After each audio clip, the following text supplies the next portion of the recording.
Everyone, my name is निधि। और कल हम लोगों ने हमारा जो बचा हुआ टॉपिक था टाइप्स ऑफ मोशन उसको देखा था, जिसमें हम लोगों ने दो तरह के मोशन को देखा था, uniform motion and non uniform motion.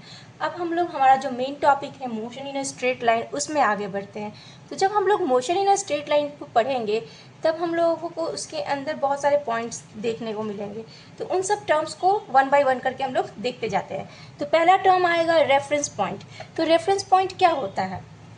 जैसे to describe the position of an object we need a fixed point from where we measure the position. That fixed point is called reference point. ये तो हमारा definition हो गया।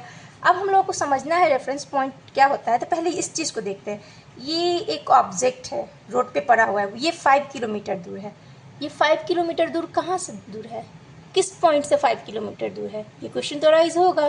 तो इस चीज़ को ऐसे तो हम लोग नहीं बोल सकते हैं कि 5 किलोमीटर दूर बोल दिया तो ये एक पोजीशन हो गया। ये कोई पोजीशन तो हुआ नहीं।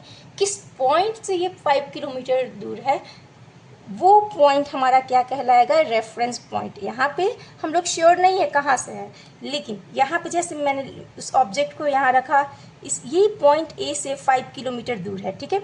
इस पॉइंट ए से ये 5 किलोमीटर दूर है, तो यहाँ पे हमारा जो रेफरेंस पॉइंट वो क्या कहलाएगा? Point A. तो किसी भी ऑब्जेक्ट के पोजीशन को बताने के लिए हम लोगों को एक रेफरेंस पॉइंट की ज़रूरत पड़ती है। एक रेफरेंस पॉइंट रहेगा तभी हम लोग बता पाएंगे कि इस पॉइंट से वो ऑब्जेक्ट उतनी दूर है, तो उस तरह से उसके हम लोग पोजीशन को बता पाएंगे। इसको कोऑर्डिनेट में देखते हैं। चलो हम लोग 2D टाइप का मोशन में देखते हैं।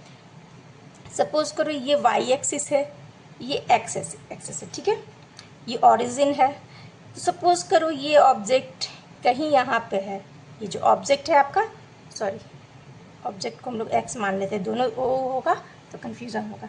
तो जो हमारा एक्स ऑब्जेक्ट है यहाँ पे है, तो इसका पोजीशन अगर हम लोग को डिसाइड करना होगा तो हम लोग बोलेंगे, सपोज करो ये एक्स एक्सिस जो है ना 2 पे था, वाई 3 पे था, ठीक है।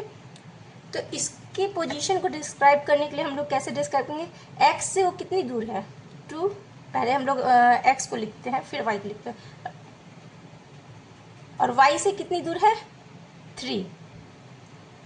मेरे कहने का मतलब है एक्स से और वाई से नहीं, ऐसे है कि ये एक्स वाई एक्सिस में कितने दूर तक गया है?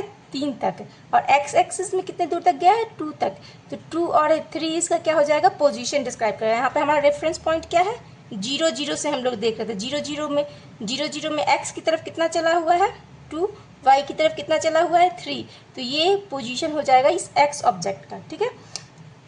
तो उसी तरीके से 1D में भी हम लोगों को किसी भी ऑब्जेक्ट के पोजीशन को डिस्क्राइब करने के लिए एक रेफरेंस पॉइंट का होना ज़रूरी है। एक पॉइंट रहेगा तभी वहीं से बता पाएंगे कि वो 5 किलोमीटर इस पॉइंट से है। ऐसे सिर्फ 5 किलोमीटर, वो ऑब्जेक्ट 5 किलोमीटर दूर है। कहाँ से दूर है? ये क्वेश्चन को इसी चीज़ के लिए हम लोगों को रेफरेंस पॉइंट की ज़रूरत पड़ती है। अब जब हम लोग मोशन इन स्ट्रेट लाइन को पढ़ने में आगे बढ़ेंगे तो हम लोग को बहुत सारे फिजिकल क्वांटिटीज़ को पढ़ना होगा। तो फिजिकल क्वांटिटी होता क्या है?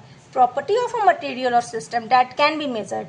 ये किसी भी मटेरियल का वो प्रॉपर्टी है जिसको हम लोग मेज़र करेंगे। प्रॉपर्टी का मतलब कि कोई मटेरियल है, उसका मास कितना है। मास जो वर्ड आया वो भी तुम्हारा आपका क्या है? Physical quantity.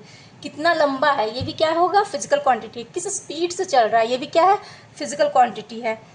किस एक्सेलरेशन से चल रहा है वो भी क्या है? फिजिकल क्वांटिटी है। तो ये सब चीज़ को हम लोग आगे देखते हैं।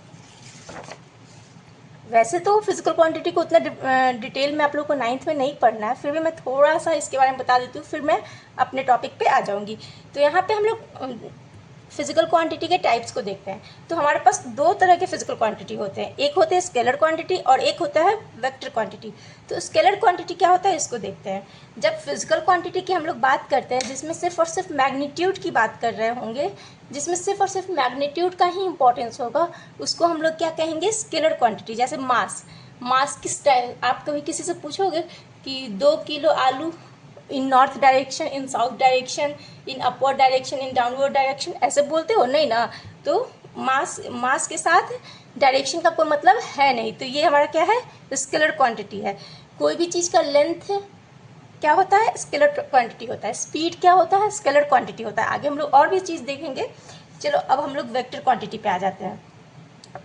वेक्टर क्वांटिटी क्या होता है? जिस फिजिकल क्वांटिटी को डिस्क्राइब करने के लिए मैग्नीट्यूड के साथ साथ डायरेक्शन की भी ज़रूरत होती है।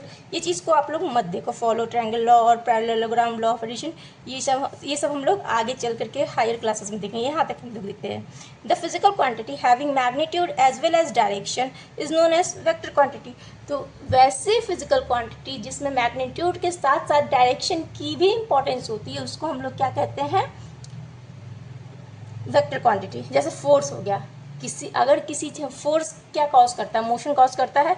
फोर्स से हम लोग क्या लगाते हैं? फोर्स लगाते हैं किसी भी ऑब्जेक्ट पे, तो उसमें मोशन लाना चाहते हैं। मान लो एक टेबल रखा हुआ, उसमें फोर्स लगा रहे थे, आगे उसको मूव करने के लिए कर रहे हैं, तो हम लोग को जिधर मूव करना है उसी के अकॉर्डिंग फोर्स लगाएंगे। यहाँ पे डायरेक्शन का इंपॉर्टेंस है ना, तो इसलिए जो फोर्स होता है वो वेक्टर क्वांटिटी होता है। आगे का नेक्स्ट लेक्चर में